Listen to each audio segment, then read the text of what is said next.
നമസ്കാരം. Alpha palliative care daily ന്യൂസിലേക്ക് സ്വാഗതം. പ്രധാന വാർത്തകൾ.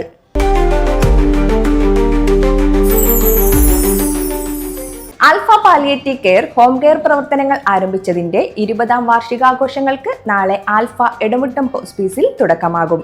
കേരളത്തിലെ 9 ജില്ലകളിലായി നിലവിൽ പ്രവർത്തിച്ചുകൊണ്ടിരിക്കുന്ന ലിങ്ക് സെന്ററുകളിലെ ഭാരവാഹികളും നഴ്സിംഗ് സൂപ്പർവൈസർമാരും ഫിസിയോതെറാപ്പിസ്റ്റുമാരും ഉടൻ പ്രവർത്തനം ആരംഭിക്കാനിരിക്കുന്ന സെന്ററുകളിലെ 3 പ്രധാന പ്രവർത്തകരും തറവാട്ടിലെ വിവിധ ഡിപ്പാർട്ട്മെന്റുകളെ നയിക്കുന്നവരും ഡോക്ടർമാരും ഫിസിയോതെറാപ്പിസ്റ്റുമാരും ഗവേണിംഗ് കൗൺസിൽ അംഗങ്ങളും ഡയറക്ടർമാരും ട്രസ്റ്റിമാരും പ്രത്യേകം ക്ഷണിക്കപ്പെട്ട അതിഥികളും നാളെ രാവിലെ 8 മണിക്ക് ആൽഫ തറവാട്ടിലെ റെസ്പൈറ്റ് കെയർ ഹാളിൽ ചേർന്ന് 2035 വരെയുള്ള അടുത്ത 10 വർഷത്തെ പ്രവർത്തനങ്ങളുടെ പ്രവർത്തന രൂപരേഖ തയ്യാറാക്കും.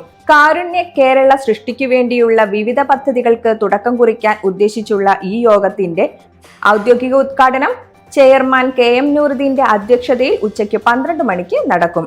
ആൽഫ മൂവാറ്റുപുഴ സെന്ററിന്റെ ഹോം കെയർ പ്രവർത്തനോദ്ഘാടനം മെയ് 10 നടത്താൻ ഇന്നലെ നടന്ന പൊതുയോഗം തീരുമാനിച്ചു. രാവിലെ 10 മണിക്ക് ചേരുന്ന ഉദ്ഘാടന പരിപാടിയിൽ Alpha chairman KM Nooruddeen home care വാഹനത്തിന്റെ ഫ്ളാഗ് ഓഫ് നിർവഹിക്കും. മൂവാറ്റുപുഴ മുനിസിപ്പൽ ചെയർമാൻ ഉൾപ്പെടെയുള്ള ജനപ്രതിനിധികളെയും മറ്റു പ്രമുഖ വ്യക്തിത്വങ്ങളെയും ക്ഷണിക്കാനും യോഗം തീരുമാനിച്ചു. പ്രസിഡന്റ് അഷ്റഫ് മാണിക്യത്തിന്റെ അധ്യക്ഷതയിൽ ചേർന്ന യോഗത്തിൽ സെക്രട്ടറി വിൽസൺ കുരിശിങ്കൽ സ്വാഗതം ആശംസിച്ചു.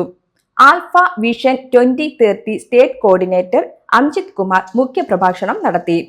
ചലനശേഷി പരിമിതപ്പെട്ട രോഗികളുടെ രജിസ്ട്രേഷൻ ആരംഭിക്കുകയും ഫിസിയോതെറാപ്പി വിഭാഗത്തിലെ ഉപകരണങ്ങൾ സജ്ജീകരിക്കുകയും ചെയ്തതിനു ശേഷം സെന്ററിന്റെ ഔദ്യോഗിക ഉദ്ഘാടനം വിപുലമായി നടത്താനും യോഗം തീരുമാനിച്ചു. ട്രഷറർ വിനയകുമാർ നന്ദി രേഖപ്പെടുത്തി. ഇതോടെ ഇന്നത്തെ വാർത്തകൾ അവസാനിക്കുന്നു. ജയ് ഹിന്ദ്.